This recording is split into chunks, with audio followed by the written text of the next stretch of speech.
The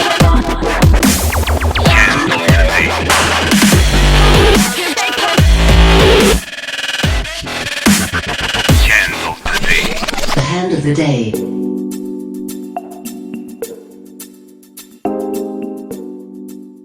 Hey guys, it's Alec Torelli. Welcome to the hand of the day from Milan, Italy. Got a lot of cool content on my blog, alectorelli.com, about my trip to Milan, some stuff you can take a look at. Also, after this video, be sure to head over to my blog, alectorelli.com, where I share all the screenshots, the math breakdowns, and a lot of insights that I only share on my website into the decision-making process behind this hand. It's a really close call, tough decision, and I give you the hand range of my opponent and the poker calculation I use to make this decision over on my website. So today's hand comes from Hello Alec number 33. I selected this hand because I think it's a really good spot to highlight a few different concepts in poker. One about game theory, another about really using math programs to help you make your decisions and understanding hand ranges here. So it's a really interesting spot where second position opens to 20. We're playing a 2-5 game. A big size open here, but it's a live game, 2-5. Stacks are deep. A lot of times you see these 4x opens, so something to be prepared for. Mid position, another deep stack, calls $20, and now it's on us in the big blind with ace-king offsuit. We opt to make it $80 here, which I think is a bit of a mistake. I don't necessarily think re-raising is a mistake here, but I think our sizing is just a little bit too small. Because there are no bluffs in our range here when we re-raise pre-flop, I think we have to punish the open and the caller and really cut down on their implied odds by making it bigger. I would opt for something closer to 120 here, especially given the stack depth of my two opponents and the fact that I'm going to be out of position with a tough hand to play post-flop.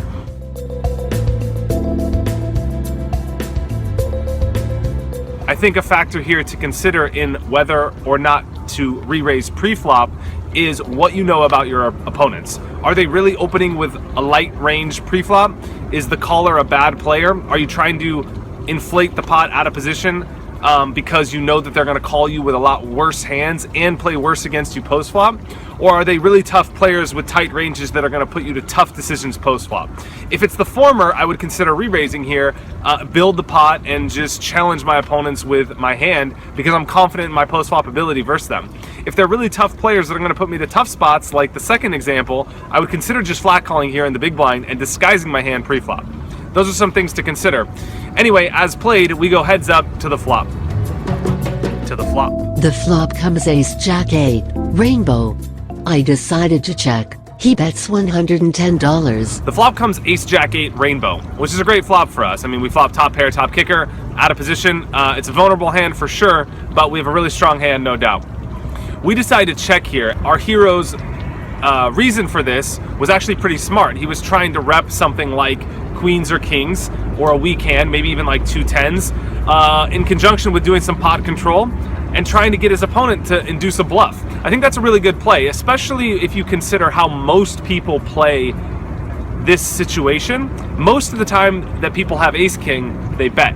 Most of the time that they have queens or kings, they check. So it's really likely that we're going to set a successful trap for our opponent because he's likely to think that we have queens or kings because he's seen this so many times because this is the standard way that everybody plays. So I like the check here, but you have to expect that a lot of action comes out of this, and you have to know your opponent to make sure that he's the type of a person to take advantage of the fact that you check. Many times opponents will simply play straightforward against you post-flop.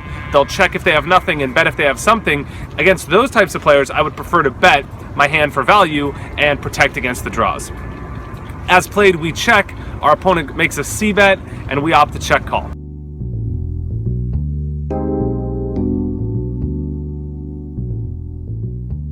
Turn is 4 of diamonds. I check again. He continues with betting. This time he bets $225. The turn comes to 4 of diamonds. Pretty big blank for us here. It's really almost impossible that this turn helped our opponent unless he has specifically ace-4 suited or pocket 4s. So we check again, our opponent bets $225, and of course we call again here.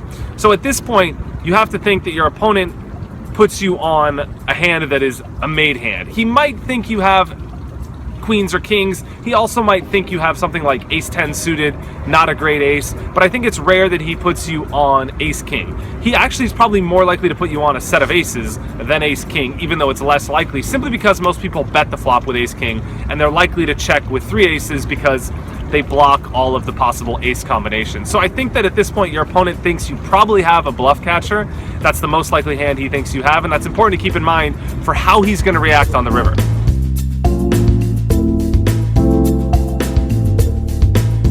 So the river comes a 6 of diamonds, which completes some of the backdoor flush draws. I acknowledge this isn't a great card for us. It doesn't make our opponent any 2-pair combos, but it definitely does get there with a lot of hands like 9-8 of diamonds, Queen 10 of diamonds, King Queen of diamonds, King 10 of diamonds. All those hands that would have bet the flop, continued betting on the turn because they picked up equity with their backdoor flush draw, now have made a flush and are likely to shove when we check. So it's clearly not a good river for us. I would much prefer if the river was a 6 of hearts, because all those backdoor flush draws missed, and of course the range of hands that we beat increases dramatically. That being said, what's important to keep in mind is looking at this hand from a game theory standpoint. Ace-king here is one of the absolute best hands you could have, unless you're always checking your sets of aces. But what's much more likely here is that you have kings or queens, and if you're going to check fold in this spot, especially after you made the premeditative plan to check to induce action, that gives credence to the idea that your opponent probably is going to bluff you. So the fact that you have that plan ahead of time, and this is one of the best hands that you could possibly have in this spot, would lead me to call from a game theory standpoint. Otherwise, I think you're just a little bit too exploitable. He shoves. We're all in. I go to tank, and finally decided to fold.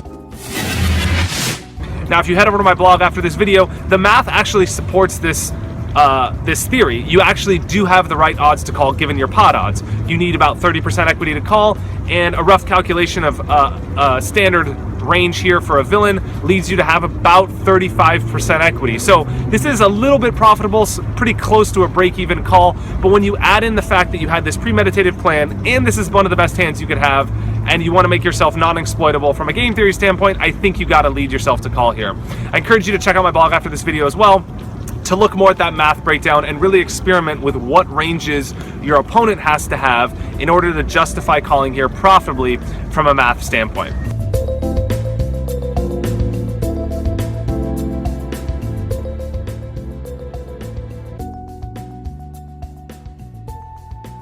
Alright guys, that's it for the hand of the day. I hope you took something from it. If you like this video, be sure to subscribe up here to my channel. I'm putting out a ton more content, and I look forward to seeing your guys' hands as well. Head over to my blog if you want to submit your hands for my Hello Alec channel. I will be selecting the best ones and putting them on Hello Alec, and of course the most popular hand every week gets featured right here for the hand of the day. Thanks a lot for watching, guys. Ciao from Milano. See you guys next time. Cheers.